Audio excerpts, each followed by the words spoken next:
eerie. Those are the only words I can come up with to describe the house in which I had lived with my family for the majority of my life. Mostly dark, blistering cold during the winter. Sometimes there would be strange noises coming from the cellar too. It had given me the creeps, though I'd never admit that to my mother. I figured I was too old to let some silly noises scare me. Anyway, I had been trying to act like the same man of the house ever since my dad left, when I was 7.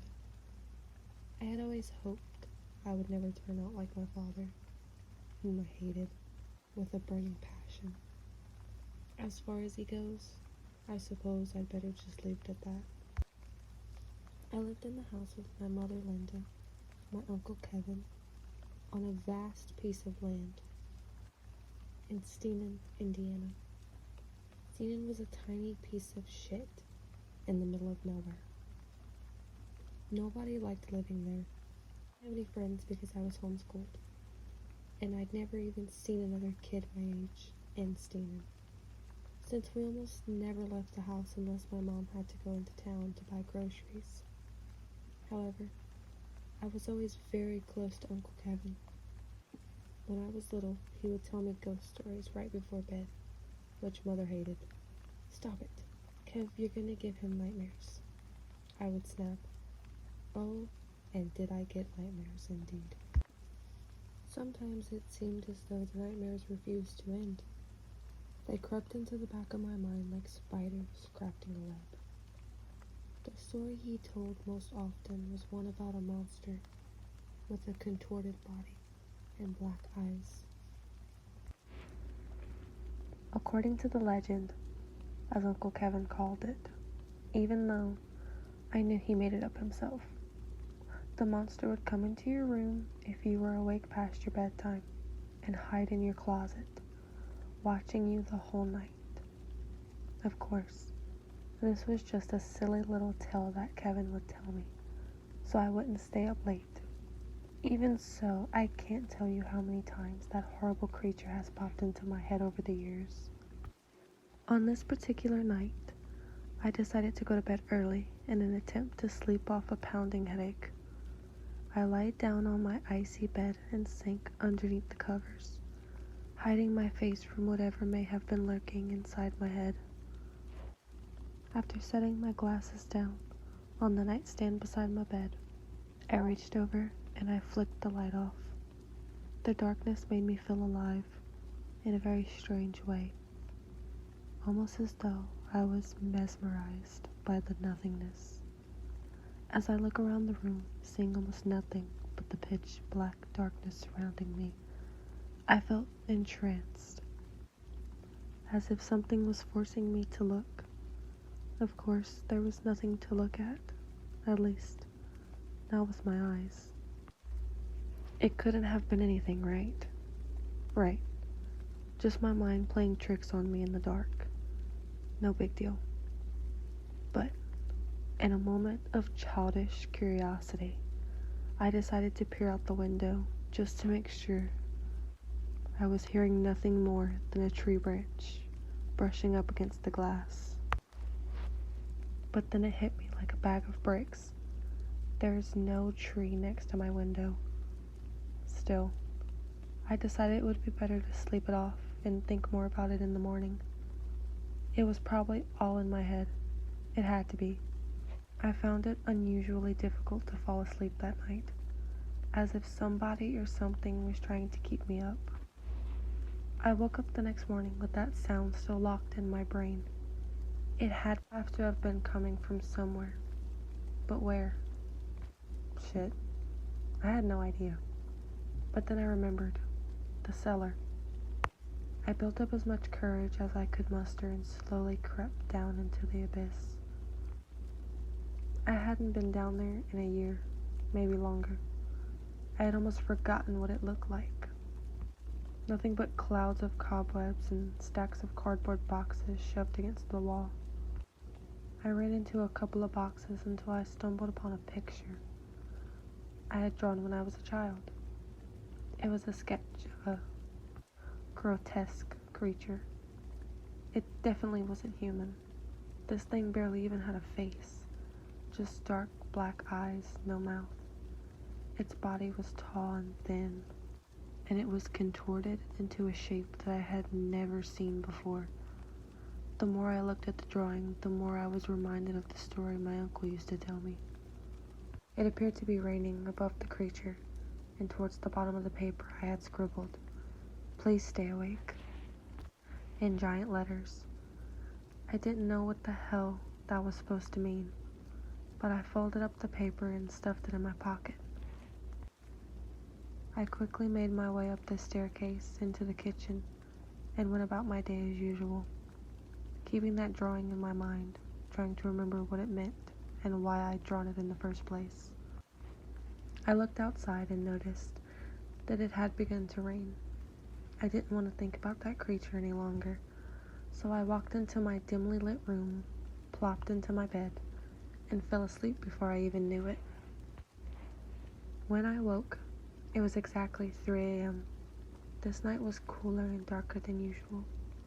The farm was soaked with rain from earlier in the evening. The moon was full and radiant. It almost didn't look real. For an instant, I glanced out at my bedroom window, and I swear I saw something walking quickly through the yard. When it spotted me, it slunk behind a tree, as if it were trying to hide from me. It looked exactly like what I had drawn when I was a child. I ran into Uncle Kevin's room and began shaking him awake. "Kevin, Kevin."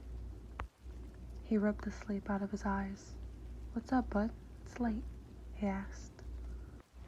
Bewildered at my excitement, I looked him in the bloodshot eyes and softly said, "I saw someone in the yard." Kevin looked at me with hesitation. "No, you probably just saw an animal. Get back to bed." I know what I saw. This was no animal, or at least not one that I had ever seen. Not even in my worst fucking nightmare. I knew I couldn't tell him exactly what I had seen. He'd never believe me. "No, Kevin, it was not an animal, please. It was a man. I mean, I think. Look, just please go out and check." Uncle Kevin got up and grabbed his shotgun from under the bed. "All right, come on, show me. Where is he? Let's try not to wake your mom. I'll scare the fucker off." We went outside and I pointed to the tree. I whispered to Kevin, "I saw him. Go behind that tree." My uncle bravely walked up to the tree and peered around it. Nothing. He searched the entire farm for well over half an hour, but he never found anyone or anything. "Let's go back in, bud. There's no one out here. Keep the doors locked tonight." He was wrong. I knew there was something out there. I crawled into bed and threw the covers over my face. I could hear the blistering wind coming from outside. It pierced my ears with a whistle that I thought only dogs could detect. Suddenly, I heard a tapping sound upon my window. The sound grew louder with each tap. I tightened the blanket around my body. The taps slowly turned into knocks, louder, faster. The knocks turned into bangs. I thought the glass was gonna break. Then, out of nowhere, it stopped.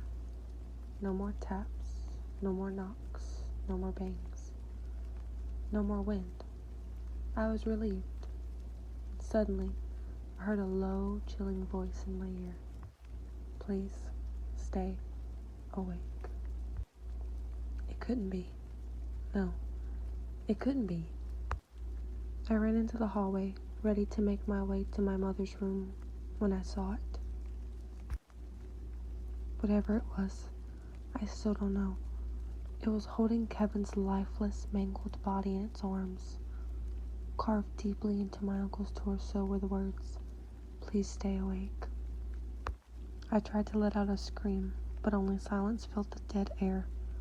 I sprinted through the door of my mother's bedroom and saw her, lying in the middle of the floor.